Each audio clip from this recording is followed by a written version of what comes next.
Okay, I'm ready. Let's go. Okay, well, welcome to Bench Time Pod. What the hell kind of intro was that? Welcome to episode 191 of the Bench Time Podcast with Todd. Was that our intro? And Brett. That was my intro. I'm already recording. Good Lord. Oh, good Lord. Good Lord. Whatever that is. That's what happens when it's 90 degrees and you're drinking a Stella. I know, I hear Go you. ahead. Well, anyways. All right, well, we are in it now, so we're recording. And we're just going to wing with it. We're going to wing it. We're gonna wing it? Yeah. We're gonna win it. We're going to win it. We're in it to win it. Yeah, this is getting weird already. I can just tell. Okay. So, all right. Oh, yeah. So we got some updates, obviously. Yeah, you start. I start. Yeah, man. Okay, well. You said we got some updates. Let's hear them. We do. So the layout is put together. If you were on my Facebook Live last night, you would have seen, I appreciate all 7 of you listening in, but it's going to take us time to build again. I know. So you would have seen the tour of the new layout, which is shaped like an E. Yeah. And we got legs now. We got legs. We got legs. Yeah. What's that ZZ Top song, Legs? She got legs! Or something like that. I think that's what she said. What they said. Legs? She's got legs, yeah. She knows how to use them. Yeah, I'm going to find the lyrics. I'm going to sing it. No, that's not. Yeah, we're going to do it. She got legs. Oh. She knows how to use them. She never begs. She knows how to choose them. Man, ZZ Top was like... Bunch of perverts. Yeah, listen to this next lyric. She got hair down to her fanny. I didn't know that was a lyric in that song. And what rock star says fanny? They do. Yeah, I guess maybe it had to rhyme with something, I guess. I won't say the next lyric on that part of the verse because it gets a little bit more perverse. So okay, yeah. But we'll leave it go. That's ZZ Top. If you know ZZ Top, yeah, it ain't good. So we went from layout to ZZ Top. Yeah, they really like to. They really like their tube snake boogies. Tube snake boogie. Tube snake boogie. All right. Well, we're 2.5 minutes in, and I feel like this is one of our old shows now. Yeah. So, anyways, we've got a layout, right? And we're ready to start now. Yeah, we got to put a foam base down. That's it. We're going to put the foam base down, get the track going. We'll get to get some track, too. I was thinking about that the other night. So, but, that's another step.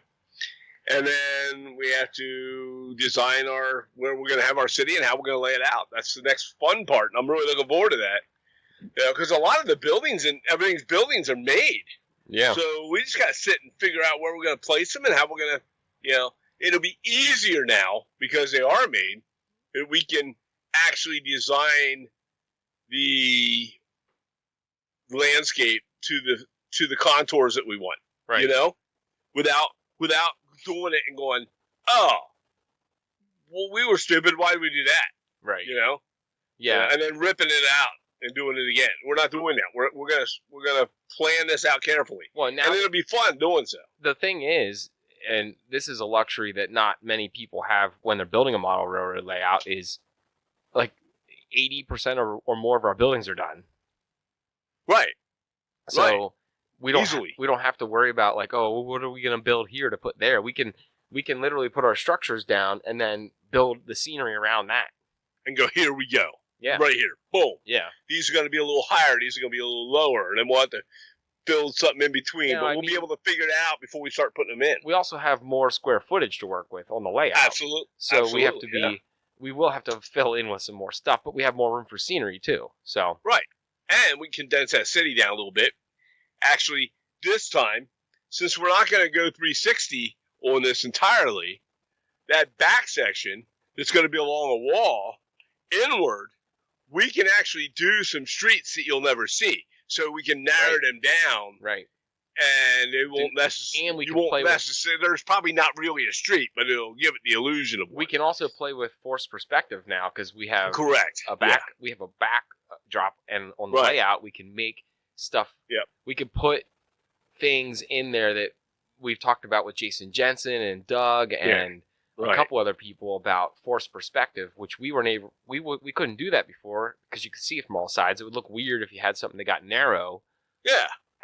Halfway back on the layout, but now we can mess around with that. Right. So yeah. So we got the layout ready to roll, at least the base. Right. And I'm starting, my big update is I started the Westboro Sandhouse, which... From Railroad Kits. From Railroad Kits, which this was an old... I think this one was a Jimmy Deignan. Yeah, but it's still, it's still, this Railroad Kits is still in operation. Oh, yeah. So, no. Yeah. It's owned by Bill now, Bill Sartori. Yeah. And, Bill I'm sure he still runs that. I'm sure he still has that kit. Yeah, no. He said he was going to get, I think it might not, I saw some comments. It might not be in production, but he's looking to revamp that kit. Revamp or something along that way. Put some new details yeah. or something. I forget what he said he's going to do with it. Huh. Well, sometimes it's good to do that. What was his comment here? You talk while I fill that in, because he had a comment. I talk. Here. Yeah, you do some filler content for me here. Well, I am going to start HO Kit 2 in the middle of this. It's time now. Since I want to get my mind back into HO scale. So I'm going to pick one of my kits up here on the rack, and I had the ones that's been sitting there for a while and haven't really done anything with it. So I think I'm going to build the Merchant's Row, but I'm going to really, it's plastic kit, and I'm going to actually do. Oh, here it is. I'm going to make it so it's not like other Merchant Rows, and then I'll play with that a little bit, and then I also have I have one more building to build from the yacht basin that was from Carolina Craftsman Kits. From Jeff Grove, and it came with several buildings in the kit. And I built the two big ones, actually three of the big ones, and I have one smaller building to do yet, and so I'm going to work on that one a little bit too. Nice. So it'll be nice to get back into some HO kits. Don't get me wrong, I'm still doing my 1/35th scale for the military World War II model thing, diorama that I'm building, but that's I will get to that later. But are you there? I'm here. I was just waiting for you. I said I have an update from Bill. Oh, what's the update from Bill? From Railroad Kits and Microlumina. We were talking about on the live last night. It's the one I have is a little older of a kit. It was. Yeah. I think it was older by the time you bought it, and then also I shelved it for a while. But here, Ron Kleiss had said something about how Bill and Lisa are working to improve the Railroad kits, which they weren't bad kits before, but he's doing a lot of work to make them better. Right. And he said here, we need to make more of the Westboro kits. So apparently they might not have many in production right now, but he said many of the kits need updating and new instructions. Westboro is one of them, and now they have Franklin South Manchester castings in the kits, because he also has, I think, some of the molds from the FSM kits. Yeah. So that'll be cool. He's going to be, some of the Railroad kits that he has, he's going to be starting to include some FSM castings in it. See, and you know what? And that's awesome. Pretty cool.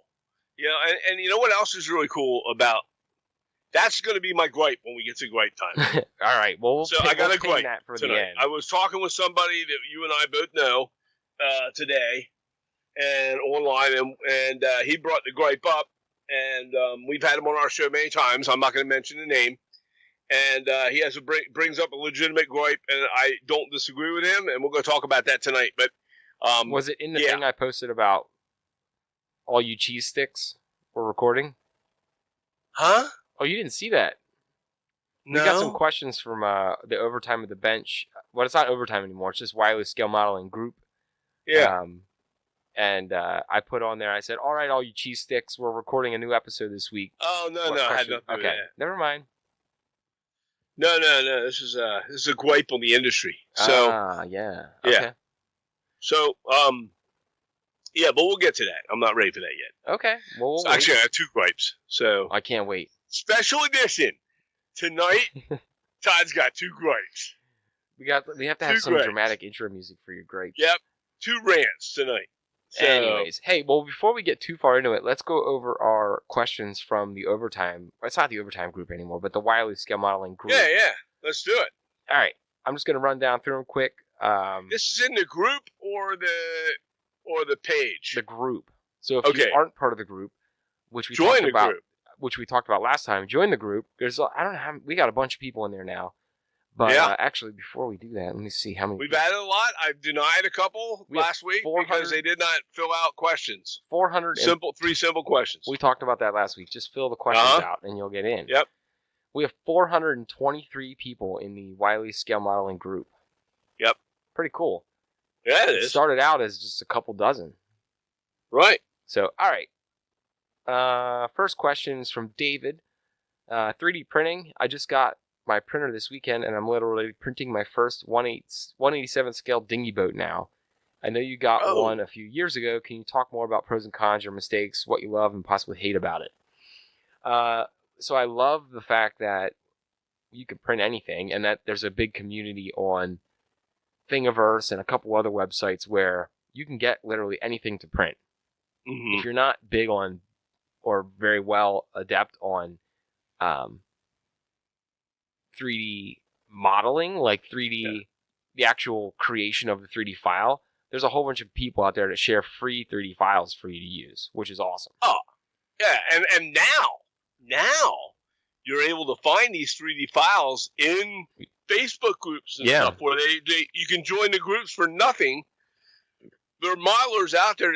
They're regular modelers, and they do 3D printing as well to help their models or to help their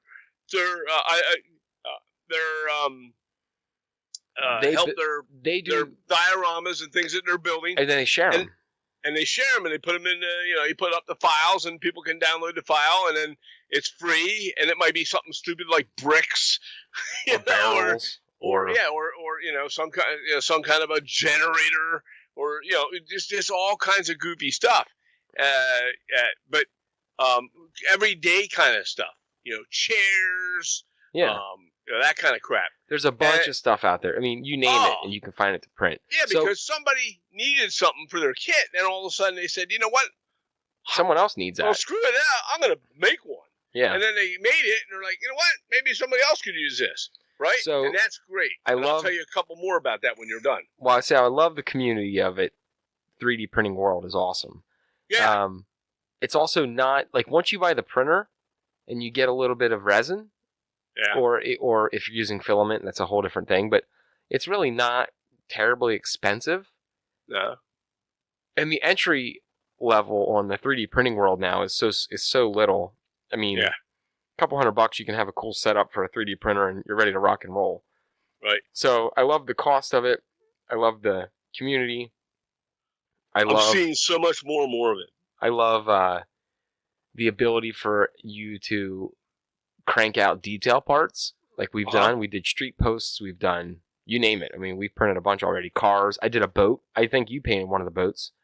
Yep. It was like a little dinghy, like this guy. Lobster boat. It was a lobster boat. Yeah, like it's a lobster boat. Kind of similar to probably what David's probably doing. Probably, yeah. But the thing I hate about... David's all into his 3D printing. The guy does a great job. But yeah. He just got it. Oh, this is a different David. We had a guy on that we talked about 3D. Yeah, no, this is David. Different guy. Different David. Yeah. Yeah, my bad. My bad. Sorry, David. He David. said he just got it over the weekend. Well, cool. But I'm sure he's very into it, though. Oh, well, hell yeah. I should hope so. But the only thing I don't like about my resin printer, and I'm sure the filament ones might be a little different, is I don't like cleaning it. It's just a process to clean it. I wish I had gotten a filament printer, but then I also know that the filament printers don't do the level of detail that a resin printer can. I think the resin... Some of them are getting better. They are. Some of those filaments. But the millimeters and whatever distance like each layer of print can be is still a little better, I think, with the resin printers. Yeah. So anyways, that's it for the 3D printing from my perspective. They're becoming more and more, all the time. They're more and more affordable. The barrier of entry is so small now. Oh yeah. So if you look around, you can find, and the good brands are getting cheaper too. So right. On that note, I wasn't quite finished with the community aspect of it. Uh-huh. When you go to like, so some of these people have YouTube channels. Yeah. For example, Kathy Malott. Yep. Okay. If you go to her site and you become a Patreon member, you can go to their pages, some of these people, and these are good modelers, and they do 3D printing, and they have files up. If you're a Patreon member, you can download the files. You can download their files. They put all kinds of cool crap up that they've been building, and then you can print the same thing, once you're skilled enough on the printer, I guess. But then I know that night shift guy on that night shift channel on Facebook, not Facebook, on YouTube, he puts up a lot of 35 millimeter stuff that he makes for like dioramas and buildings and things like that in World War II or whatever military war he's modeling. And you go there, he's got all kinds of goofy stuff like rain spouts and electrical boxes and just it's cool. Yeah. And to be a member, you pay $5 a month. And the only reason I did that, the only reason I am on his, well, not the only reason, I like his stuff. It's fun. But one of the reasons why I joined his Patreon and pay him $5 a month for that is because you have a 3D printer and there's stuff on there I'd like to take that he put up there. I would like you to be able to print for me. So I'll be able to get you the file from there and have you print. And I don't know what level you get at so I'm on Kathy Malott's Patreon page. Yeah. And I'm not sure what level you get access to on the 3D printed materials, but like $1.50 a month, $7 a month. And you get, I mean, think about if, I don't know it doesn't tell me the 3D print files on here, but like if you get access to all her 3D print files for $7 a month or whatever, like, think about all the detail parts you could have bought for $7. None, like a couple barrels probably. So maybe. Yeah, I mean, if you have a 3D printer and you join some of these groups and Patreons that you get access to that, man, you'd have detail parts for days. Right, exactly. So, and on top of that, you end up getting tips and tricks and things like that from them and other things. Plus, a lot of those groups will send you, and maybe someday we'll have one, but we had one. We had one, but I mean, we didn't do a very good job of posting content up. But some of these guys, they put stuff up. I'll get a message from that guy from Night Shift every week or every couple days, and he'll have photos up that won't go up on his YouTube or on his Facebook for another week or two. Yeah, So I get early access to a lot of his stuff, and it's kind of interesting. He puts up really cool pictures. That guy's an amazing modeler. But so that's there's a lot to be said with 3D printing, and we'll get into that on my gripe. All right. Next one, and we're gonna pin this one on purpose. Any update on the military model would be great. This is from Matthew. Discussions around any new tools you have picked up over the hiatus. So we can talk about new tools, but we're going to talk about the military model a little later. So we're going to pin that one. Yeah, pin that one. Any new tools since we did an episode last spring? Ooh, new tools. I do. I have a bunch. Yeah, go ahead. But you gave them to me, so I got the vinegar, the French fry vinegar bottle. And the ketchup squirter bottles. Oh! And a bunch of tweezers. And my paint rack she gave me. Yeah. So I got all that stuff, but that's not like new. We've talked about all those before. They're just new to me. Did I give you some of the squeeze bottles that had the curved straw on the top? Yeah, that's the vinegar bottles. No, well, no, they're not. It could be. They're actually they're actually bought. They're actually from a tattoo.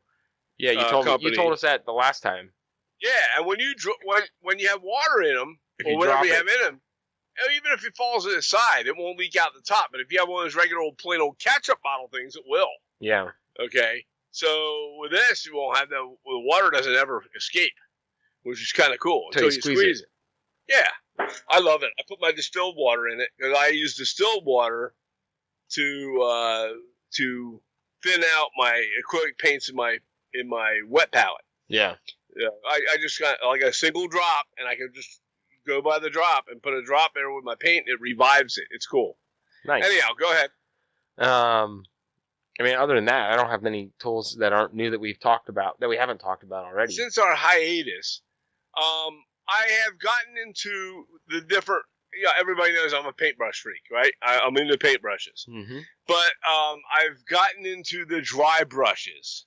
Okay, and I've went out and I bought some decent dry brushes from some of these companies. Now, if you go to places that do like Army Painter or some of these places that have these companies that do fantasy modeling and that kind of thing, or the gamer modelers. Yeah, those guys are amazing too, by the way. But if you go there and you buy the Army Painter version of the dry brush set, or they're nice, but they're nice, but they're not as nice as the ones I found online on Amazon. I found I have the one from Army Painter, and it's cool. And I have another one that is done as well they were by Mig Ammo, and they're cool too, but they're not as quality of bristles and brushes on them as what I found at a really good price. This company is good. It's called Golden Maple. They have a Golden Maple dry brush set, and it comes with let me open it up here. It comes in a little container. It has 6 dry brushes in it of different sizes. Okay, and I love it. They're good quality. They have the good sable brush. They have good sable brushes in them. I mean, they're quality. They make sable brushes as well. And I found that painting with a sable bristle is so nice and easy to control, and the brushes stay in perfect shape when you know how to take care of them, and you can make them last a long time. So I'm finding a way to make my brushes last longer.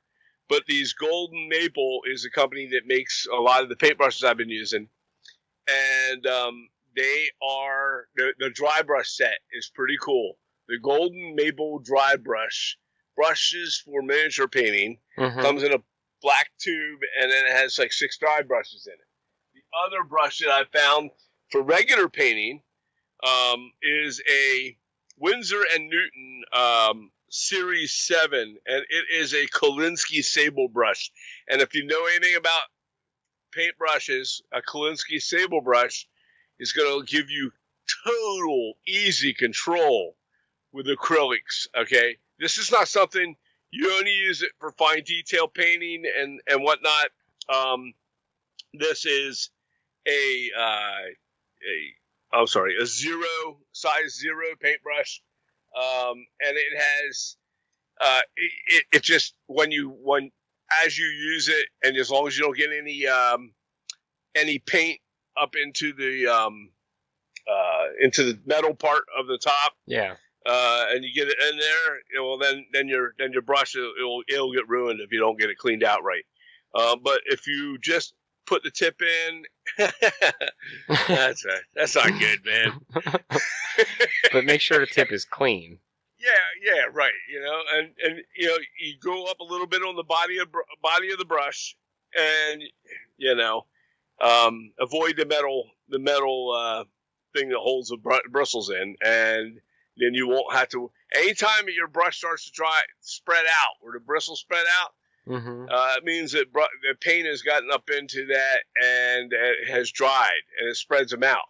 So, anyways, the Series 7 Winsor & Newton. Now, it's not a cheap paintbrush by any means. We're talking $15 to $22 for a brush. One brush. But you will find no better control than with a Kolinsky Sable brush, and I have lots of brushes to prove that. I've had good luck, and this is for fine detailing stuff with acrylics. Right. You will not use this. Do not use that. Don't go buy one and get mad at me because you stuck it in your enamel paint or you say or you used it to dry brush. Okay, we're talking about fine tip point here. Or you use it to slop some paint on this and that. This is for when you want a fine detail, a face or something on a figure, down from 1/35 scale down to HO scale. These things are precise. And the nice thing is the paint flows well with them. Doesn't come out too fast. And you put a little bit in the body of the brush, in the middle of the brush, and it flows real nice. You'll love them. Yeah. So, like I said, those are some of the tools I've been enjoying lately. I've got a million tools. I guess we should start expounding on them, but a lot of them are all the same. Everybody has for modeling now. You can only have. I'm getting to the point where you can only have so many tools. Right. And then you have so many that they sit there and they look at you. They just sit there and you go, oh, why I bought that because I thought it'd be cool and then I'll do shit with it. They look at you with those puppy dog eyes. Like, yeah, use me. When are you ever going to use me? You use me. You only use the other 18 tweezers. You only use that one pair forever. Realistically, that's what it is. Yeah, I have a whole set of really nice fine tweezers. You have 6 pairs of tweezers, and you use the same goddamn one tweezer every time. I have a whole mess of really nice tweezers, okay? And I probably use 3 or 4 of them. Tops. Yeah, it's the same. I got 2 or 3. Oh, I have 3 nice, actual, nice X-Acto knives, right? Yes. And they're the nice ones. They're the ones that have a better grip. They're the X-Acto brand. It's not like an off-brand. And you know what I use? The old crappy silver one. No. I used that one. I got you one of them for Christmas. It's called the Slice with the finger hole. Oh, I have that. I haven't hardly ever used that. That's the only one I use. Yeah, the orange candle thing? Yeah, it's got a loop for your finger to go through. Yeah. Is it made by Fiskars? No, it's made by Slice. Oh, Slice. Yeah, I have that one too. Fiskars makes one exactly the same. So I bought you that one. It's called the Slice. That's literally the only X-Acto knife, non-X-Acto brand one that I use. And I have 3 other X-Acto knives that sit here, and they just look at me like, why don't you ever cut with me? Yeah.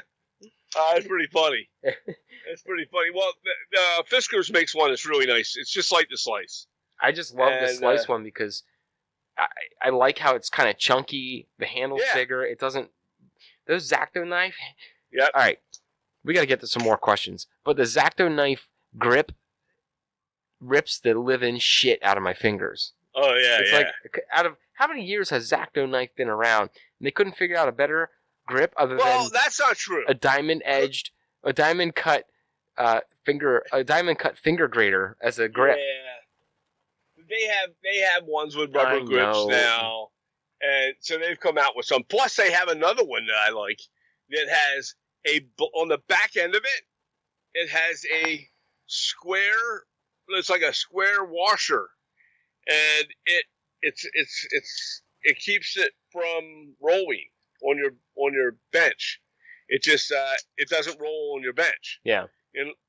And it's nice because I don't have to worry about it rolling around or rolling off the edge of the bench and falling down. And that's why I like the Slice too, because it doesn't roll. Yeah, that too. All right, we got to get to some more questions. Go ahead. All right. Go ho. I'm gonna go ho. Okay. All right. This one got out of control. And we're not going to spend a ton of time on it because we could spend a ton of time on it, but I think the point was made in the replies on the comment. But Matt asked, why are laser cut wood kits hundreds of dollars? And this is one of the gripes. But go ahead. Now, I didn't know where this was coming from. I did not check our page today. Go ahead. So I will say one thing. I'll say two things. Yeah. Yes, there are some kits out there that are pricey. Uh-huh. And as a consumer, yeah, does it stink sometimes? Because you're like, man, I really like that building, but it's $180. Or more. Right. Whatever. Right. Right. We know the prices. Right. But at the same time, if you're running a business, you have to look past like just the cost of materials as a markup, because you also have to think about a lot of these kit manufacturers, that's their job. Yeah. So it might just be themselves. They might have one or two employees. They might have a couple of employees. They might have a whole operation with a bunch of employees. Like Bar Mills is a pretty substantial operation. Yep. So, and you could argue this not even just for Craftsman kits, but those plastic kits you get from Walthers. You can't tell me that the plastic injection molding material costs that much for them to make those kits. But they make a big kit out of that plastic injection molding, right? And it probably costs them $4. But then they also even a brand like Walthers, they have how many employees? They have taxes they got to pay. They got shipping. Yep. They have lawyers they got to pay. They got other things that are built into the costs of those day-to-day operations. Yeah, I mean, you don't even think about it. They got to pay probably someone to do they got a CPA they probably work with that does their finances. Or like they prepare their taxes for them. They got to build that into their costs. I fully agree. So, yeah, do Craftsman kits sometimes get a little pricey? They do. But at the end of the day, with all of those things that go into running a business, and you got to figure that person at the end of the line who's a business owner, they got to pay themselves, and they got to make a couple bucks an hour. Yeah, so, why bother it otherwise? Right. They're not doing it for your enjoyment, although they are doing it for your enjoyment. That's what they got into it for. Right. No Craftsman kit manufacturer ever was like, you know what? I want to do this because no one else enjoys this. They obviously all had a passion for scale modeling, and that's what they decided to do that. Like that's why they decided to get into it, to help other people build really cool kits. But at the end of the day, if they're not making enough and they could make more working at their local Wawa or Sheets, then they would just go do that, So the Craftsman kits cost a little bit of money. Yeah, they do. But at the same time, there's people behind it that they got to feed their families too. Okay, and let's look at two things here on that. One is a lot of the people that are making the Craftsman kits that we all build, okay, not the plastic ones, the wood ones. Yeah. Okay, we have to understand too that they're not big companies, okay? So when they order their goods, they're not getting it at the price that some big manufacturer would get it at. Right. So a lot of these people that we know, and we've had on our guests that have their own companies that buy this stuff, they have to pay for this and pay. They're not getting the same discounts. I'm sure they get a different rate than if we went. I'm sure. If you and I went to Northeastern Scale Lumber, absolutely, we're paying more. But it's still, there's still, But if let's say you're into the business and you only have like 7 or 8 kits out there on the market right now, and you're not popping out like tons of them every day, okay, and you're probably not getting more than a 30-day net on it, and these things all. I worked in purchasing for a long time, okay, and we had family businesses for a long time, and family business, right, and I'm telling you, in procurement, and it. There is factors that are unseen and unheard of when you're running your business, even as a single business person. Right. Okay. Those laser, and I don't know. But I'm guessing. Well, just for those instance, laser machines need a lot of electricity. Not even that, an used epilogue laser, which is yes. I don't know. I don't really have laser. I'm not into laser cutting, but. What, $5-6 grand for a used one? A used one is around $5 grand. Yeah. And you got to sell how many kits? Right. Like you got to think about too. If you're selling a kit for $150, how much? You're probably making after all that's put into it, you're probably it's not like $150 goes towards paying off the laser. $150 goes towards paying off your materials, making a little bit of money, and paying off your equipment piece by piece. So, yeah, there's a lot that goes into it. So, I mean, I understand why there's a lot. It's a big risk, too, that a lot of these guys take. They buy a lot of the equipment, and they buy a lot of things to prepare the kits and supplies. Right. And they spend a lot of their time building really awesome kits for us. Right. Or, like, and I'll be honest with you, making awesome kits for us. And it's a big risk because they go out there, they design something on their own. They have a thing in their head that they design and they put it out for sale. And then they got to hope it sells because if they don't, they can't pay back all that stuff they just bought to make the kits. Right. And number two on that is what they're putting into the kit. If you look at some of these companies, some of the better kit manufacturers that we're seeing come out, you know, I'm going to give some examples, and you know, and that'll be, you know, Jason Jensen and Doug and Ron Kleiss. Did you see some of his new kits? They're awesome. Right, and why is that? It's because they're putting different parts into these things. If you've noticed lately, unique stuff. They're putting 3D printed parts in, and they're giving you more details, better details. There's always something I've noticed lately. There's better. There's just more to them. It's not just hitchy windows and some barrels. Right. Yeah. No, don't get me wrong. They still have that, but here's the other thing.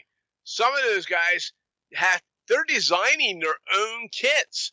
So on top of the manufacturing end of it, they're paying themselves too for the time spent to come up with that design. Yeah. You know, it just doesn't. Well, for example, and we all know it, but because it's been talked about on this show with Doug Fiscali himself, the kit he puts out every year, his limited edition kit. He spends a good portion of the year working on that kit. Imagine the time he's putting in that he's not getting paid for until he sells them. It's a big risk that they put a lot of their time and energy and money on the line. Right. And they don't get it back until you purchase the kit. Right. And every one of them is a work of art. Look, and if you don't want to pay for it, well, then screw you. Not just buy your own little cheap kit, make your own. And not just you try and make what they're designing and giving you for that price. Good luck with it. We're not just talking we're not just talking about the Foscale limited edition kit. No, I'm talking about any of those kits. Every kit that any manufacturer we've ever had on the show that they put out, railroad kits. Any of the decent manufacturers. Mind mount models. Any of the decent manufacturers. Yeah, all the big ones. Mind mount, railroad kits. There's Jason a couple Jensen. out there that I'm not going to go. Well, I'm not going to mention. I know. But some of them are only 4 freaking walls and a roof, and I know. every one of the kits look like a barn. We know who they are. You know. But okay. You know, you got those guys I just mentioned. You got Carolina Craftsman kits when we talked to them, and Kenny's kits, and all of those. Like, they're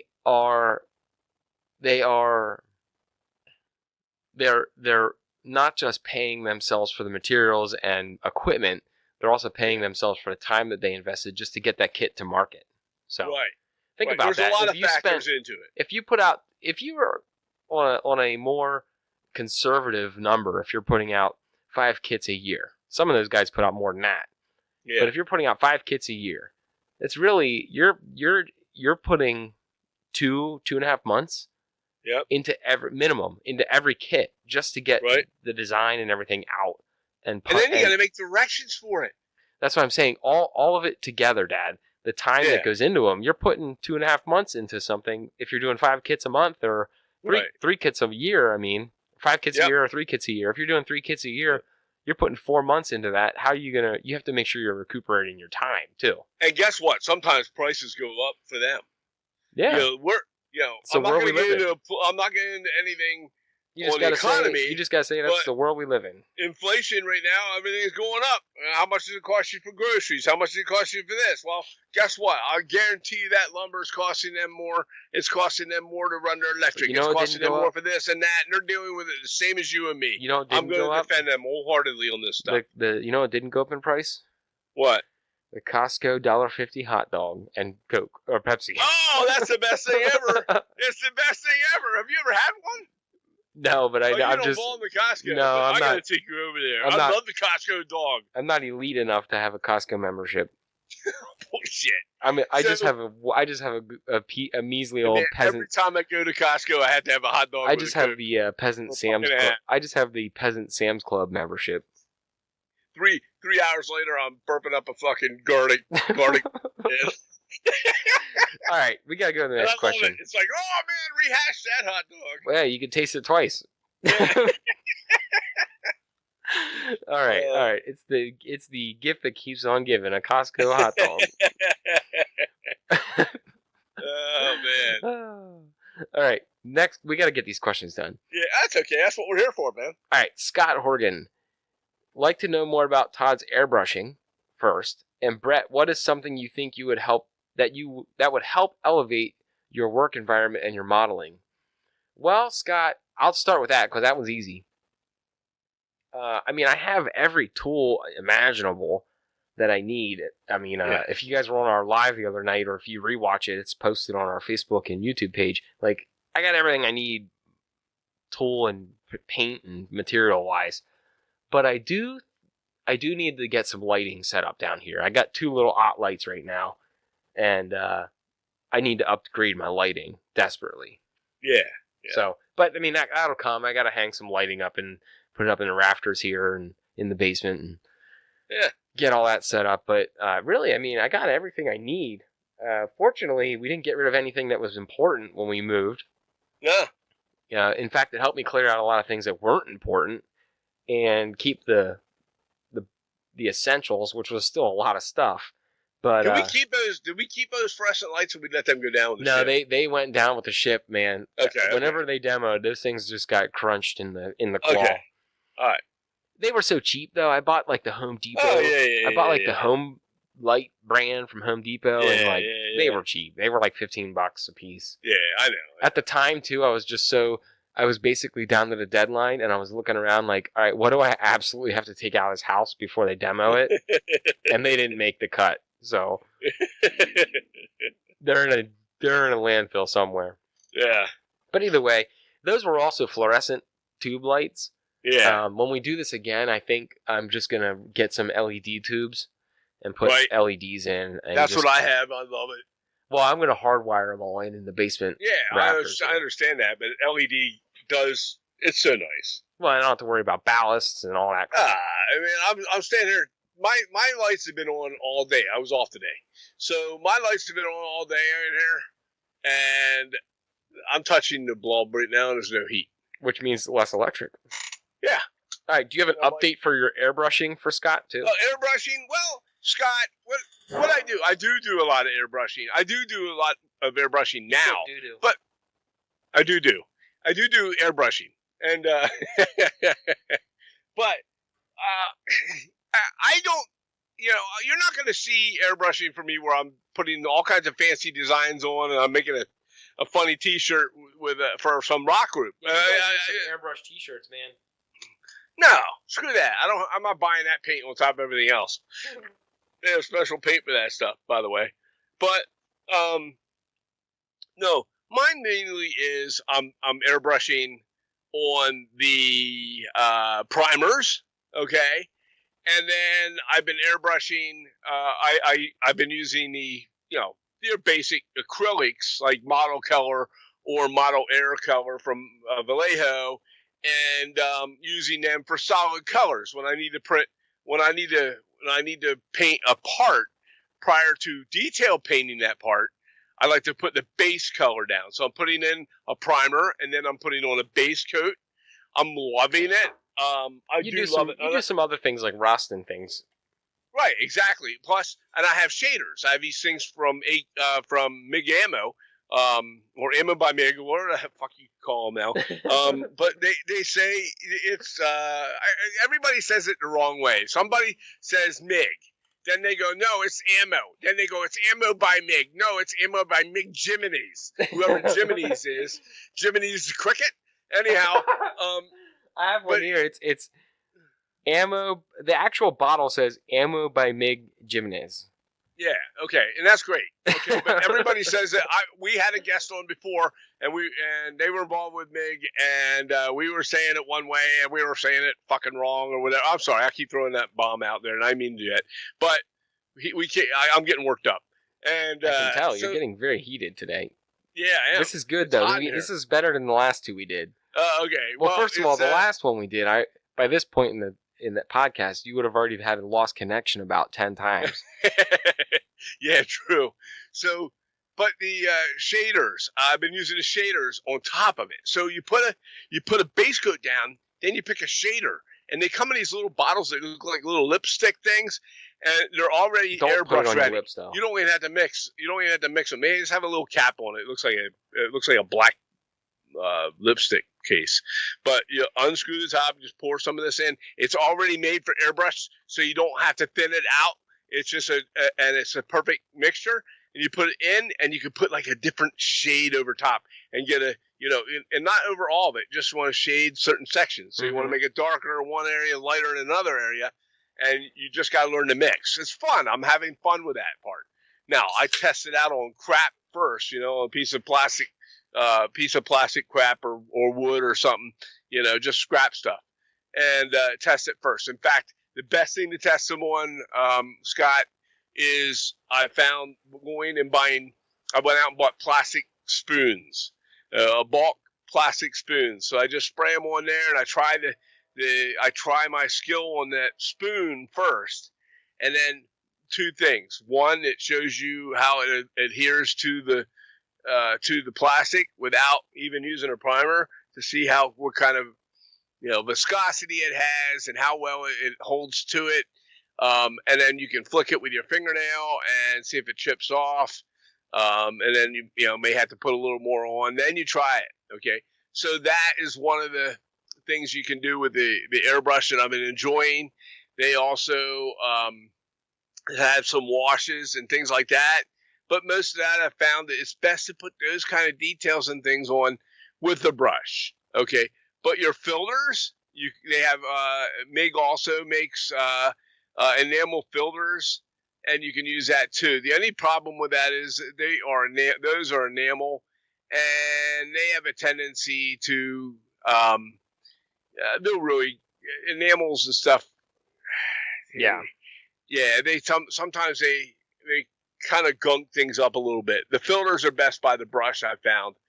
But I'm having a lot of fun with the airbrush. It's great for that kind of work. Am I going to put a fancy design on something with an airbrush? Absolutely not. I request a Christmas gift where you airbrush a hat or a T-shirt for me. It's going to look really, really bad. That's the best part. Yeah. All right. Anyway. But so airbrushing's cool. It saves me a lot of time. And it also makes my painting easier if I can go over here and put the primer on first, let that dry. In fact, I use the airbrush sometimes to help dry it by just pressing the button forward and down with the air instead of paint, and not have the paint shoot out, just the air, and then it helps that air blowing on it, dries it out pretty quick. That's the other thing that's great about airbrushing is once you spray it, a lot of times it's dry before you take it from there and put it back on your workbench. Yeah. And then I put that base coat down on top of the primer, and I'm good to go. And then I can work off that base coat and do whatever I want. And so the airbrushing is really, really cool. Plus, you get a perfect smooth finish on everything. Yeah. No Except brush that one marks, time you showed me how to use it. Okay, I was in a hurry trying to do it. You were like, Brett, let me show you how great this airbrush is. And you had bubbles and streaks and shit everywhere. Anyway. Yeah, well, I've gotten better at it now. All right, so next question. Yep. Details about our new kingdom and its future. Well, this is from William. We've covered that quite a bit, our plan here. So like I said earlier in the show, we have the E layout done. As far as the base is built, it's sturdy, it's ready to roll, everything is done. We got to get some foam down on it real quick, which that's an easy thing. Some liquid nails and some foam, we'll have it done. Right. And in the state of the future of it down here, we're planning on listen, I want to do it right, so we're gonna put a cool backdrop up. We're gonna do. I might even talk to the guy that does the backdrops.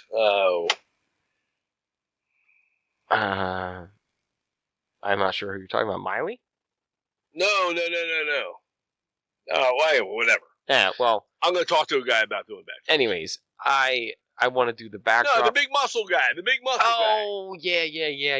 Did he have the big Yeah, it's a show, man. He had the Helix. The Helix, yeah.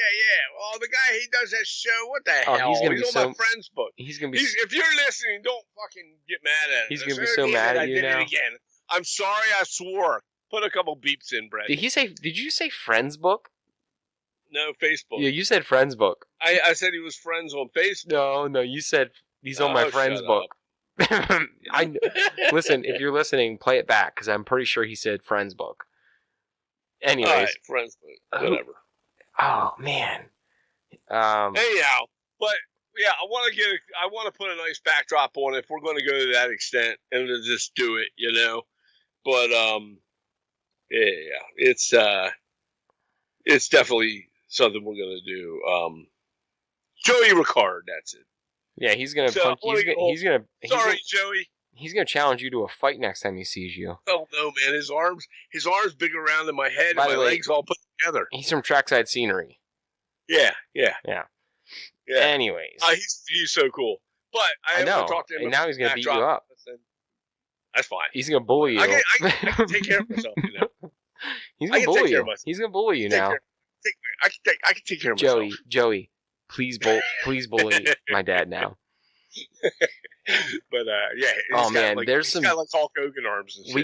We got two juicy questions coming up here. I cannot wait. I'm gonna save those for the end because it's gonna be a duel. All right. I'm telling you, people, golden maple paintbrushes on Amazon. Well, that's a good answer to this next question. Any special tools or materials you found that work better for 135th as opposed to 187th? Oh, well. This is from Greg.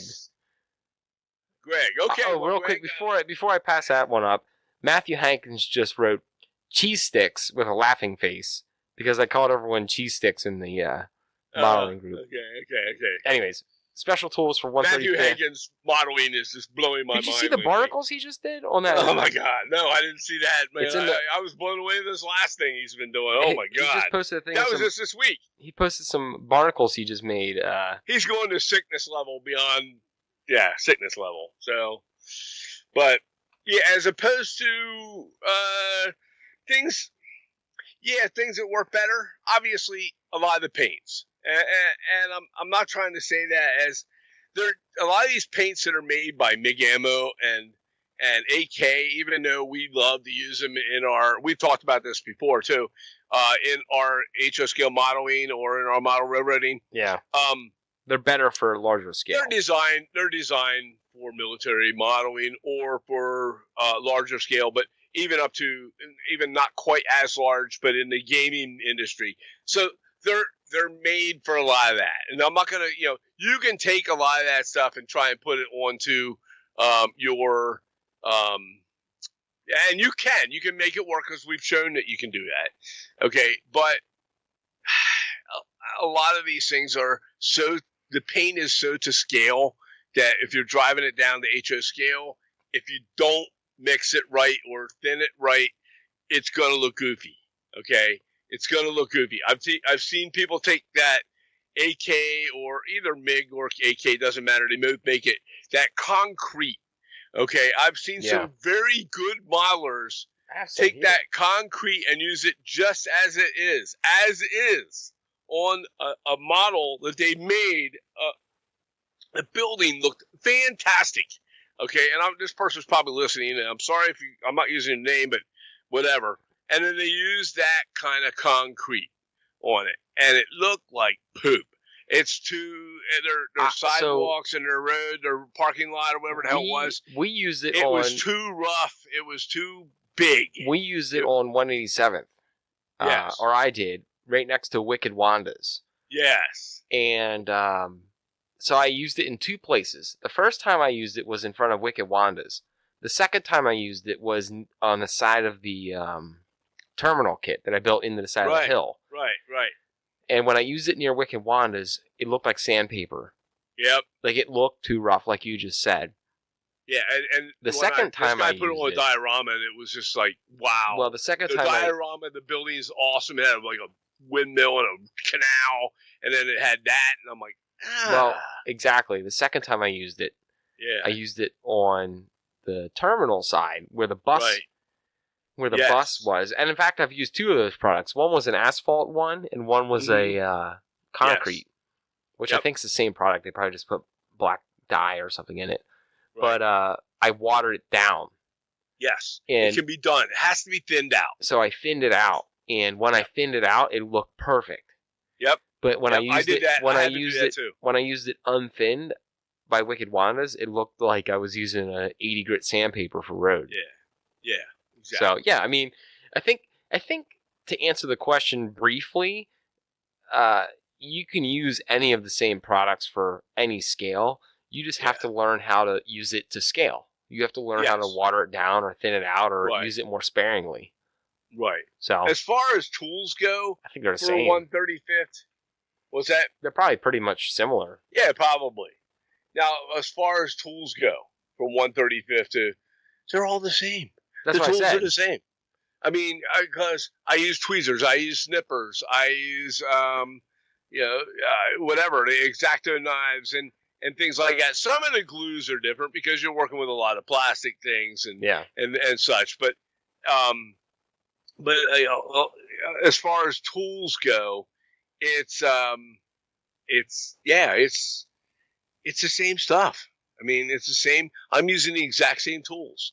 That's one of the cool things going from one scale to another scale is you don't have to change your tools.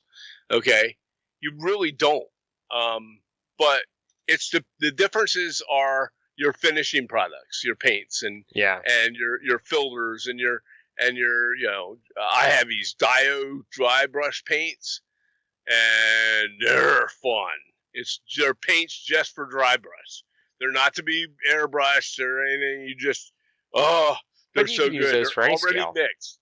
You can use any paint to dry brush with. Yeah. Okay. But this is already mixed, and it I don't know. It goes on better. It goes on real smooth. Whoever did the research and developing these, they came up with a cool. I have every single color they make. I had to. I started using white and this light blue one time, and this light gray, and I had those 3 bottles, and that was it. And I was like, these are like freaking awesome. It was like and not even that much. They were like $4 a bottle. So I was like, you know what? I got some extra money from work and left over, and I'm just going to get them all. Yeah. So I did. And they're great. But, try them out. People, try out Dio dry brush paint from Ammo MIG or MIG Ammo or whatever the hell it's called. MIG Jimenez, Jiminy Crickets. But try them out, and, Yeah. This ate up an hour of our show. That's fine. All right, Brett. Do you think you are a better modeler than your dad? From Brad. This is from Brad. Why would you throw that there, man? We have different kind of skills.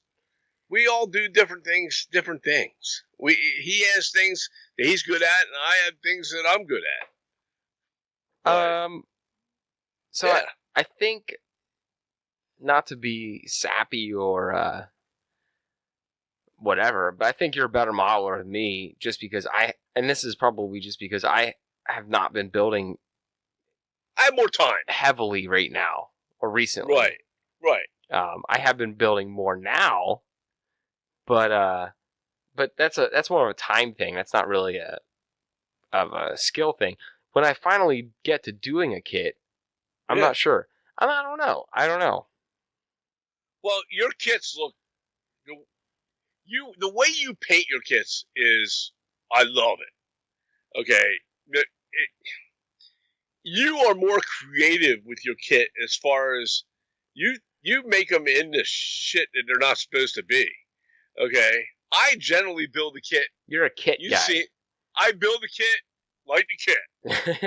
Yeah. I bought the kit because I liked the kit and how it looked and how it was designed. That whole design thing we talked about earlier.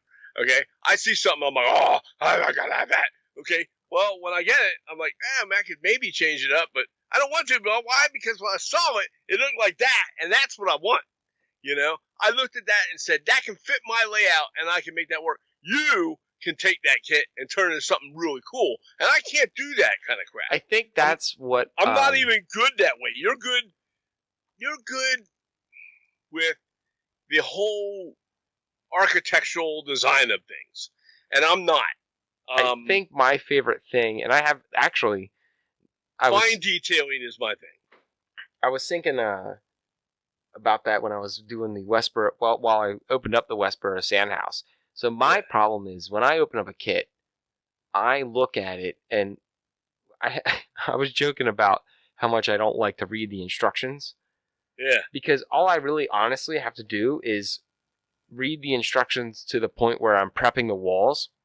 Yeah. And then I don't really even look at them after that. because I know I'm not going to do it that way. Yeah. And in my head, maybe that's a skill or like not a power, but that's a skill set that I have where a power, it's my superpower. I'm kit bashing man. Anyways. Yeah. Well, we can't compare each other but because I don't think you can compare any modeler. But what I was gonna get at was when I opened the Westboro Sand kit here, or the Westboro Sandhouse kit, when I see the walls laid out, you know what I did immediately? What? I started rummaging through my Kit of the Month kits, and I found, actually, I didn't do it yet, but I have 2 other Kit of the Month kit buildings from Foscale Models that I was looking at and going, oh, I wonder if I can incorporate 1 or 2 of these buildings into the West. I can't kit bash like that. That gets me more excited than looking at the picture of it and going, that's how I'm going to do this building. See, I don't look at it like I've tried that. I've tried to say, oh, you know what? I could try and mix this one with that one, and then I look at it. And that's I'm my like, favorite thing. I can't do it. I can't vision. I don't have that vision. Let me ask you a question. Does it scare you if you have a kit in front of you? Wait. If you have a kit in front of you, and you go, oh, I could cut that wall in half and do this to it and add that bump out and do that, and you start chopping the kit into different pieces that it wasn't supposed to be, does that get you anxious? That definitely freaks me out. And I'm thinking to myself, hey, you know what? When I put these 2 together like that, and it looks like poop, and it's going to look like poop. I know it. If you get that in your head, it's going to look like poop. Eventually, it ends up looking like poop. What was that building I did? I think it was a KC Workshops kit. Yeah. That I made it into the bread factory. Yeah. What was that building I made? It's in there. Colombo Breads. Colombo Breads. I loved it. Like, that was a great model. That was like 4 kits in one. Yep. That was cool. I don't do that. I can't do that. So in that regard, you're better. My strong suit would have to be detailing. Fine detailing. Yeah. Like I want that block of stone to look like this. I want the next block to look like this. For me, I need this concrete to be shaded this color with this streaks in it, and this piece of metal has to have this kind of rust or patina on it or whatever. That's where I'm at. I mean, that's the person I am. That's why it takes me so damn long to make these things. So for me, it's more the opposite. I think making the cool shape structure is more fun. Yeah. And don't get me wrong, I detail enough to make it. Yeah, you do detailing. It passes, but at the same time, I'm not worried about how realistic that block is, because I kind of use the 80-20 rule, where I'm like, it's good there. We're good. We're good. You don't do the 80-20 rule with detailing. No. So I don't do the 80-20 rule with trying to make the structure unique from what it looked like on the kit picture. I do the 80-20 rule when it comes to details. Yeah. Where I'm going, 80% of it is where it needs to be. The other 20% I'm fine with. I'll live without having to do that. You are the opposite. Your 80-20 rule is 80% of it is like well, the building's the way it should be. It's the way it should be shaped. And then your part where you go overboard on you disregard the 80-20 rule is detail parts. Yes. So I think that's the main difference. Painted. Like I need mold here. I need dirt there. I need a piece of bird dropping on the one piece here, right? Yeah. That's where I get into trouble. That's why it takes me so long to do things. And I do those things like when I paint brick, I like certain mortar in this color and certain mortar's got to be that color. And then, that's how I'm just weird like that, Yeah. So, everybody's got their thing that they do. And I don't think either one of us are better than the other at everything. It's just one different things, and that's what makes our layout cool, is because we have such variation and detail, but variation of different things. Yeah, and you can see like the things that I don't care about, different styles that look cool together. The things that I don't care about, you care about. And yes. The things that you don't care about, I spend more time on. Yeah, how many times have I seen one of your models that you showed me a picture of, and I'll go, hey, that looks great, but if you put this color here on that one little corner. And then I don't do it. Yeah, and then you don't do it. You're like screw you, Dad. I don't want to see your head. It's like, not good enough for you? It's not that. It's just that I see it. I see things in a different perspective with detail than other people do. But then and a lot of people don't do what I do. There are some that do, but there's a lot that don't. And that's just how I am. There's no right or wrong way to do it. That's the best part. But it's what you enjoy. The thing about it is I enjoy making it not like the kit. Right. And I don't spend a ton. Like, listen, I do detail parts. I'll paint them. I do it. I get it done. And I like good job on that. I like painting figures better than you, by the way. Good at it. Yeah, you do. You do better on that. People, I'll paint people all day. You can't stand that. Them. I can paint them good. Okay. My problem is I get bored with it. I don't get bored because in my head I'm making a story with them. Yeah. Well, that's with this diorama that I'm doing with the military thing. Yeah, but the people are 10 times bigger. Of figures. They're bigger. Yeah, and they're fun. They're fun. The people are fun to do on them because I'm not having to squint as much. So. Yeah. Well, hey, that's the end of the questions. Yeah. The last two are a little bit more fireworky, and like I said, I don't want to make it like we're not painting a bad light on the NMRA. And we're not, the NMRA, even the Master Modeler program is a good program. I know a lot of people hated me last time we did the NMRA thing, but but I was naive and stupid when I did that. So I made a mistake, and you did kind of shit on the NMRA Master Modelers again, but I did, and I'll do it tomorrow. And guess what? I'll do it in a year from now. But it's how I am. But my thing with it is the Master Modeler program. It's a good program. If the goal of the program, I think, is not to make sure that people are getting a Master Modeler certificate. Yeah. The goal of the program, I think, is to make people push themselves to become better modelers. Okay. And if that's what you get out of it, then that's awesome. We know, I'm okay with that. And we know a lot of people that are Master Modelers. Yeah. And have gone through the program. So. Yep. There's some cool dudes that do Master Modeling. I think and guess what? Wayne Humphreys is one of them. And guess what? Awesome. Guess what? And he worked hard at that. I know he did. That's exactly what I'm getting. Is also a Master Modeler. That's my point. I'm getting at is it's not necessarily the certificate you get from it. Yes. It's the fact that those people push themselves to achieve that and get to the point where that's what they got. And there's plenty of people that we know that build models that probably could be Master Modelers, and they don't have that certificate or they don't have that accolade. But I'm just saying, but it doesn't. Like a guy like Wayne he was a Master Modeler before he even took. That's what I was going to say. That's all I'm saying. That's what I was going to say. He is a Master Modeler to begin with. So is Kathy. But guess what? But now they have something that we don't. Right, and I get that, and that's fine. And don't get me wrong. Listen, Wayne, it's just not for me. That's all I'm saying. I get it. Okay. Let me finish my statement.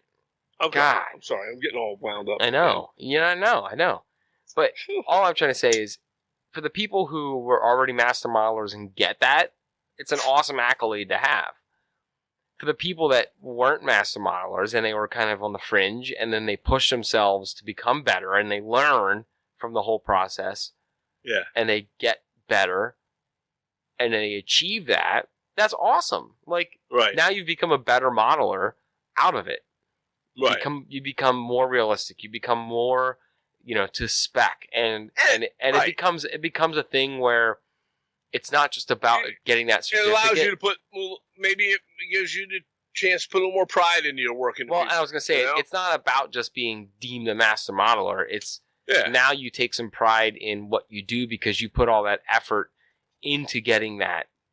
Right, and you learn in the process. Right, It's not just modeling. This is track laying. This is electrical work. That's exactly what I'm trying to say. That kind of thing. Painting a boxcar or an engine or whatever the hell they have to do, or put their little itty bitty parts in their choo-choo, and the choo-choo, get the choo-choo to work right, and they clean it or whatever you have to do, or polish it or whatever. I get it. We get it. I get it.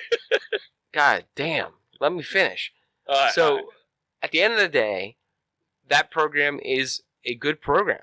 It's helping people become better modelers. So, not to belabor the point, but I wanna rescind anything that we've said before, because I do think it's a good program for people that want to push themselves. I think the organization's great. Yeah. All right. Outside that, let's get into your grapes. We're done. We covered one of them. But so we're done with that. We're down to one grape. One grape is, we talked tonight about MIG, ammo by MIG. We talked about AK Interactive. We've talked about Vallejo and Army Painter and some of these other companies, and you have all these different effects and all these different things like heavy mud, splashes, pigments, which we all know how pigments generally work, panel line washes, and I talked about the dry brush paint before, and all these different things, heavy chipping and deposits and effects and all this, right? And they all have their own, okay? And there's a million of them out there. When you go to the websites and you start checking them out, it can become overwhelming when you're looking for something cool for things like filters and shaders. Okay, we talked about all that. Now, here's the thing. Oh, you have, on top of that, you have varnishes and retarders that slow down the process of the paint drying and things like that. So you have all these things. These companies make this stuff, and it looks great, right? And you're like, oh, they're big, shiny, fancy bottles, and they got silver on the outside. You're like, oh, that's so cool, right? And I love them, and they're fun to play with, and you got to learn them. But the problem is, like, a lot of them, you have to almost go online and search till you're blue in the face to find out how to use the goddamn things. There's no explanation. Like, if you look at an AK Interactive bottle, okay? This is my gripe with AK today, people. I'm going to grab one right now. It's called African Dust. I just reached it. As far as African Dust goes, it says, apply it to the hull, wheels, and tracks to the horizontal plates to create African Dust effects. Mix this dust wash with our thinner to create softer dust layers. Okay. That's great. But there's nothing. It's like, here's a bottle of paint. Here is one. Here you go. 2-sentence paragraph on how to do it. And then on the side of the bottle, every one of their bottles, by the way, has a picture of the dust on like a side of a tank or whatever, on a piece of equipment on a tank. Okay.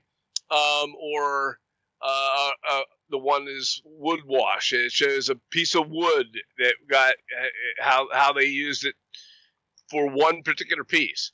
Okay, but it doesn't show you how to get that effect. It doesn't show you how. There's no, like, you could put a little piece of paper 4 by 4 inches, fold it up and stick it in there stick it in that box with the bottle, okay, and say, okay, here it is. Now, some of them had this one does not. A lot of them do not, but they used to put. Let me see if they. Okay, now if you go to MIG on the side of the bottle, a lot of their bottles now they have a scan code on the side, barcode. Well, whatever, the little square thing with all the squiggly lines in it, right? Yeah. What do they call that? Anyhow, that you can scan them and it takes you to their QR site. code. But a lot of times that doesn't tell you squat either. It takes you somewhere where you can buy some more crap. Okay, so don't put a little tiny ass picture in there and think that the people are just going to be able to pick it up and go, oh, I can make that just like that. No, because you got to toy with this stuff. All I'm saying is these companies are doing a disservice by not having a legitimate one on their site, have something that explains each one of the products. Okay? Instead of having to go to YouTube, find their channel, and then search through a whole mess of their channels. Now, keep in mind, these two companies that I mentioned just now, well, actually all of them, are from Spain or Italy, okay? And nothing wrong with that. That's great. I'm glad that they make amazing stuff. However, first of all, it makes it harder to get and more expensive, although they're hitting the United States market very well right now. But the downside of that is, because of that, is when you go to see those videos, half to 3/4 of them are in that language, okay? So I'm trying to, I don't know. I just think there could be something better done for explaining each of the products. So I can see, I bought this stuff called U-Rust, okay? And I showed everybody here, and we talked about this, how the patina comes out on my downspouts, right? You saw that, yeah. Right? Okay, and then it has a type 1 and type 2 reactor stuff that you put on.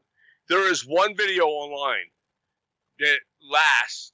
It shows you how to do it, but it only lasts about 5 seconds. Okay? And then it goes to the next U-line thing, and it shows that thing for 5 seconds. And then it shows, like, the U-line deep oxide rust. And it shows that one. Then it shows the black oxide, transparent. And it shows that. Each one is 5 seconds. Okay? And then how these things react.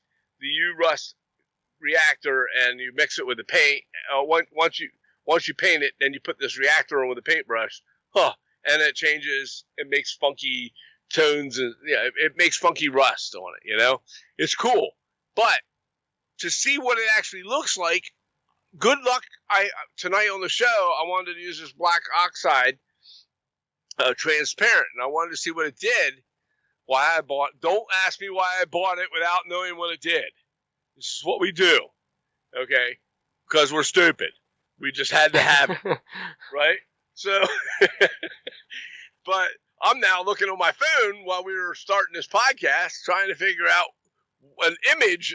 Somebody online, somewhere had to have an image of it done. No, it's a little round circle on the image. The only thing I could find was a little round circle with how somebody did it one time from the company. Okay, and it's a circle the size of a quarter, and it just shows, it must be a close-up, but it only shows like one reaction or one type of, and I'm like, wow, that's pretty weak. It tells me nothing what it's on or anything else. It's just a blotch. It's a blotch. And I'm like, show me on a part, show me on a wall, something, Yeah. But yeah, they need to do a better job of display.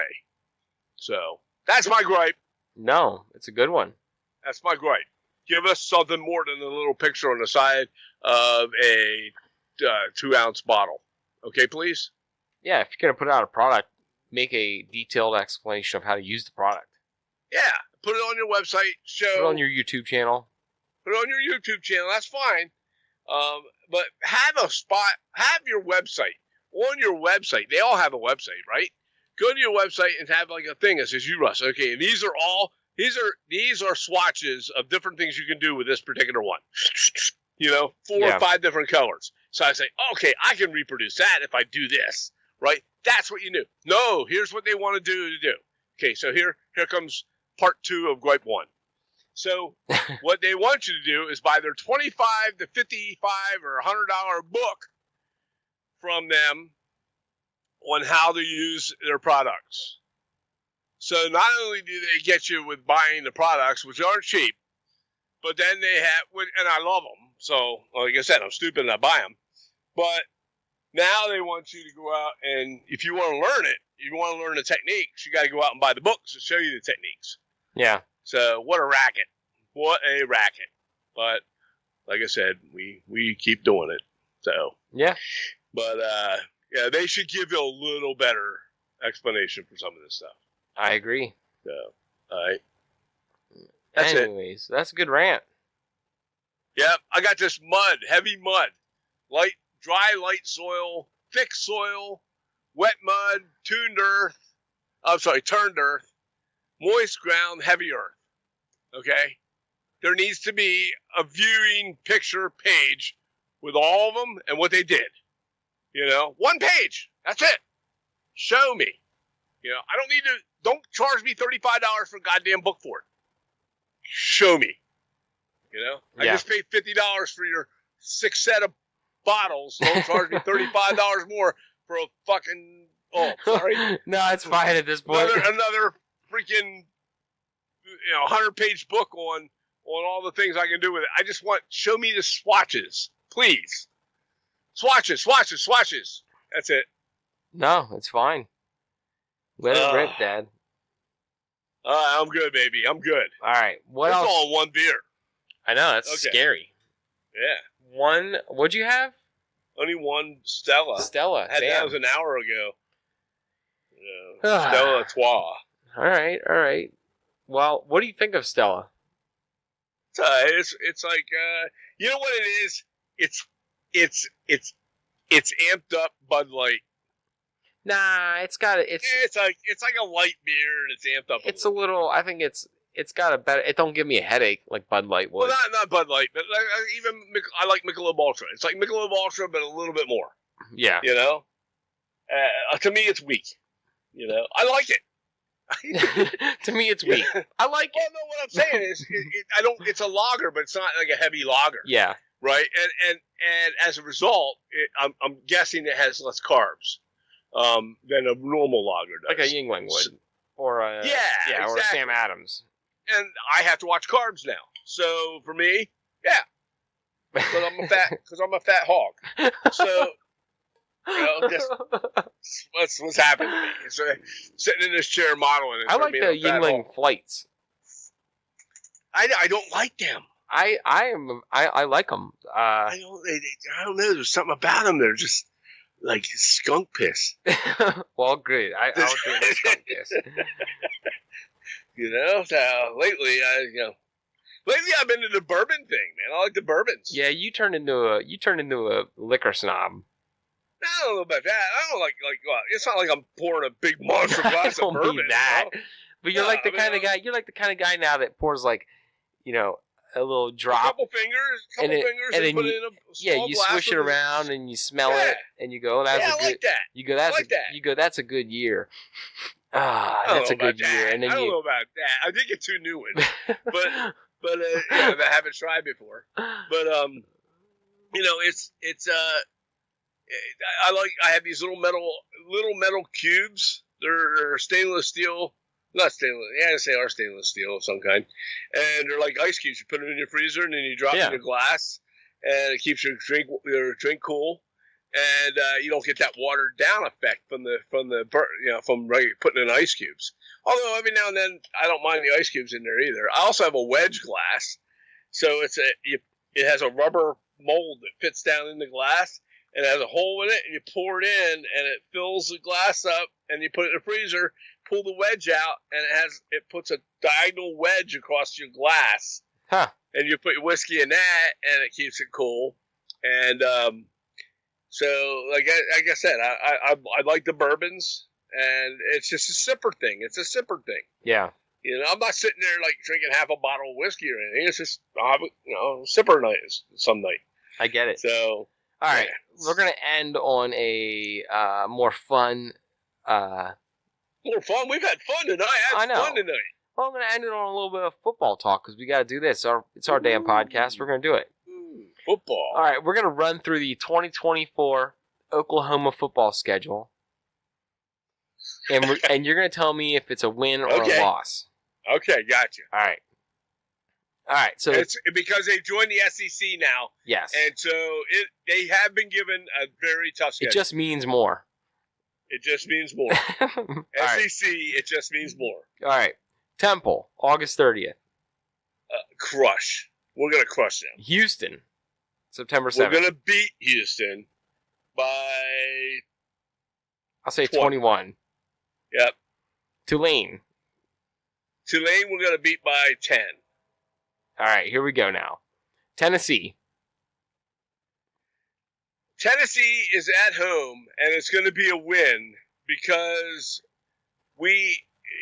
Josh Heupel's coming back, and he coaches Tennessee now. He played quarterback in Oklahoma, won the national championship for him in 2000. Yep.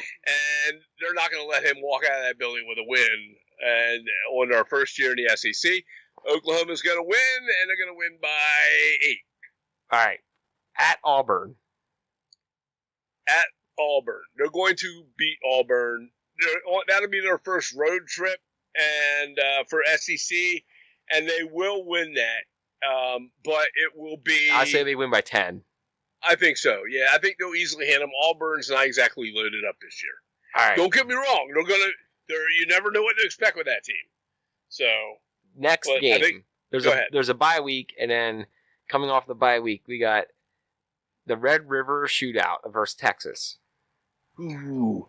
Well, they're saying Texas started shooting their mouths off again this year. They always do, every year. No, last year they didn't shoot their mouths off.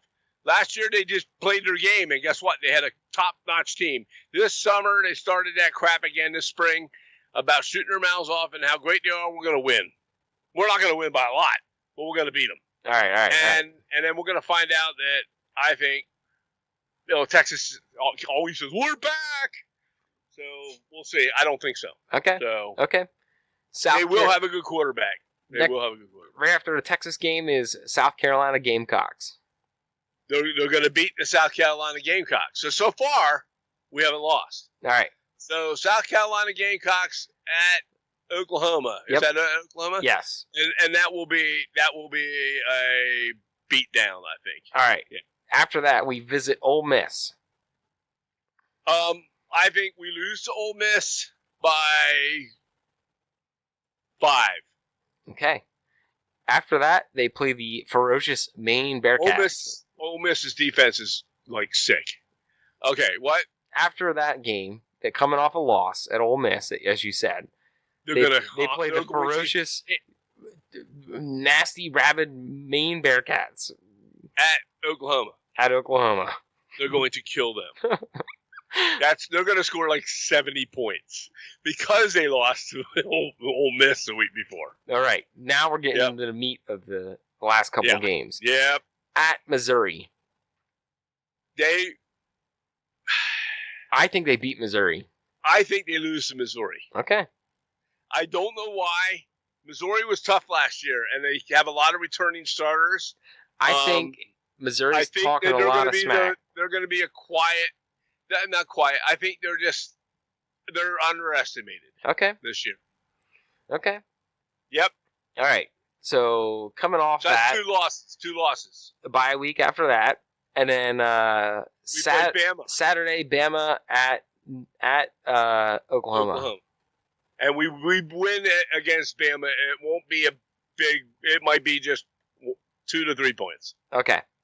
After that is we will beat Bama. I think we'll do well. After that is at LSU. and we lose to them again. Okay. Not as bad as we did the one time. Well, that was a Joe Burrow team. That team was loaded. But we will lose to them that's going to be played at the at Death Valley. At the Death Valley, yeah. So it's going to be a night game too, by the way. So night game in the Death Valley, bad. I say because we'll only have 2 losses, and we're going to think we're badass by that point. So I think we're going to go down, and it's going to be like not embarrassing. So I think you're saying that we have a 9-3 season. 14 points. We're down by 14 points. So you're saying we have a 9-3 seation. I'm saying Oklahoma has a 10-2 season. Who do you think we lose to? I think we lose to Ole Miss. Yeah, and we I agree. Beat Missouri. Okay, and then we lose to LSU. Okay. So you think we beat Bama too? I think we lose to. We have a winning record against Bama, by the way, 5-3. Yeah. So in the Saban era, a lot of them. Yes. Yeah, we beat them 5 of the 8 games that we played them in history. So that's pretty good. A couple of them were, like I said, were in their dynasty Saban era. So right. But anyways, all right. Now, so we then not have that same record against LSU. Last couple questions. Yeah. All right. So who do you see going to the 12-team playoff? Oh boy! Oh my! Wow, that's a tough one. 12 teams. We're gonna have to throw. I don't know about what order. Okay, I'm not gonna give you an order for this yet because I don't know what to see. Yeah. You know. I can give you the top 3. Okay. After that, I can't really put them in order. I have it. I think we're going to see Ole Miss. Ooh. Not as 1, but in the top 3. I think you'll see. I don't think you'll see LSU there. I don't think they're there. I just think that they have an advantage over us in a night game in Death Valley. Yeah. I think they'll be good. Don't get me wrong. Yeah. I think Ole Miss will be in your top 3. I think Oregon Ducks will be in your top 3. And I think Georgia will be in your top 3. Okay. That's fair. Yep. I think you'll see my prediction from top to bottom. Okay, go ahead. I think you're going to see Georgia. Yeah. You're out of the Big Ten, you're going to see Ohio State.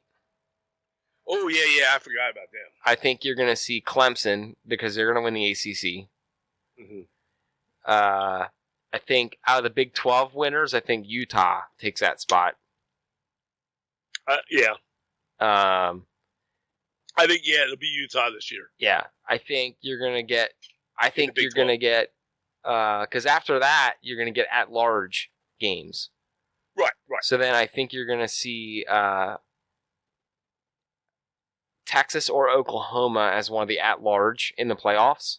Yeah, I agree. Depending on who wins that game. Yep. You'll probably see Notre Dame in there as an at-large. Notre Dame's going to be strong this year, too. I think Ole Miss will make it as an at-large. It's too bad because it has to be an at-large for Notre Dame because they don't have a conference. They need to get at. Well, they do. I think they're ACC. I think Missouri will make it as an at-large, and then probably Oregon. Did you say Clemson somewhere? Yeah, winning the ACC. Yeah. Okay. Michigan. I think Michigan will make it, and then I think Florida State will be in there. Well, the last 2 are going to be the other conferences. So I think you're going to see, you have to think about that. So they're going to pick the other conferences for the last 2 spots. Uh-huh. So you got to think about. That's a crapshoot. I think you're going to see Tulane. And yeah, that could be. Maybe the Raging Cajuns. Yeah, or someone like that, like a Raging Cajuns or who. Yeah, though, I don't know. Or. It's a shame that JMU can't, but you're going to see a team like that. Are you really getting your best? Even with 12, even if we make it 16. Doesn't matter. Format though, the last 2 are the conference. Oh, it is. Okay. Yeah, I'm pretty sure the format of it would be the last 2 are. What about Houston then? Houston's Big 12. Oh, that's right. They went to the Big 12. Yeah.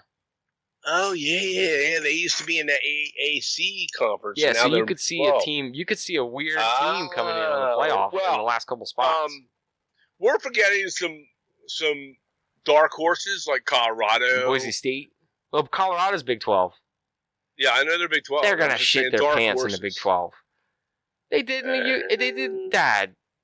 They couldn't. They didn't. That's even, true. They barely had a winning season in the Pac-12. Yeah. And now Colorado's got to play Oklahoma State, Kansas State, Kansas, Baylor, TCU. Like right, and they got to play Utah. Yeah, you're right. So that's a crap. And they got to play Arizona. Like they're gonna get Colorado's gonna get their teeth punched in. Yeah, no. We are forgetting Washington, who's always there. They're in the Big Ten. I don't give a shit where they're at. I think Washington always has a top-notch team. They were in the top 4 or 5 this year. I think the two top teams out of the Big Ten are going to be Oregon and Ohio State. And then Michigan's going to get an at-large. Yeah, Oregon who knows? has a good quarterback and good receivers right now. Listen, that's the best part about college football, man, is... Who knows? It's a wild West. It is. I'm looking forward to it. It's really going to be interesting this year. We only have like 50 days. Not just for SEC, but the conference stuff for Big Ten is going to be fun. Yeah. It's still going to be fun to watch that stuff, man. I want to see Penn State get their teeth kicked in by UCLA or Washington or somebody, USC, Oregon. USC, I don't know who to root for in the Penn State USC game. You got to root for USC. Yeah, I guess I got to. You got to root for USC. I have to, I guess. Anyways. All right, well, that wraps up our sports talk. Yeah. So, all righty, well. I didn't even get to my military model. We'll do that next week. Yeah. I'm going to be putting pictures up.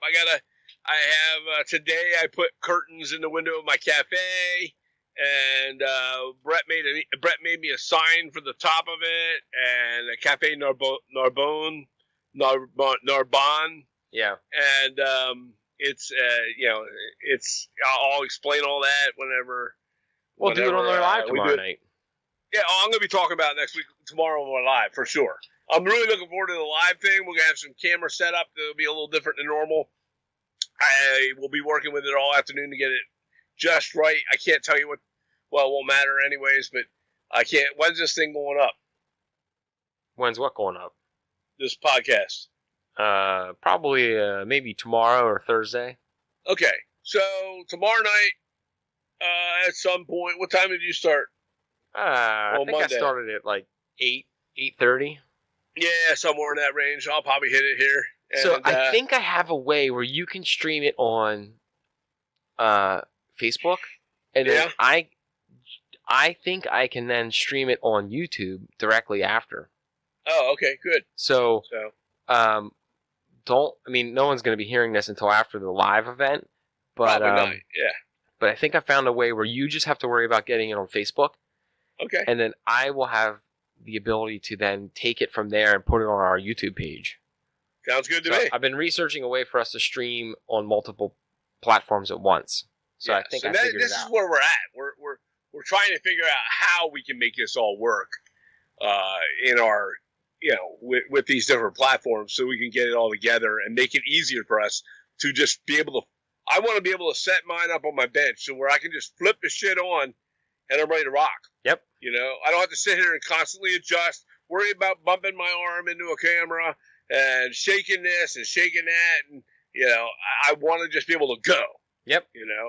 And make videos. Well, we'll be there soon. This is where I'm at. So I'm trying to learn it. So tomorrow will be a learning progress, but I think you should enjoy it. So be good. Sounds good. All right. Hey, well, that was a victory, too, because we didn't have any internet disruptions this time. So that was my big announcement, guys. I got new internet. He got high-speed, 1 gigabyte internet. We're going to end the show on that announcement. I finally upgraded my internet. I don't have the awful 8 megs a second download speed that I had with my old provider.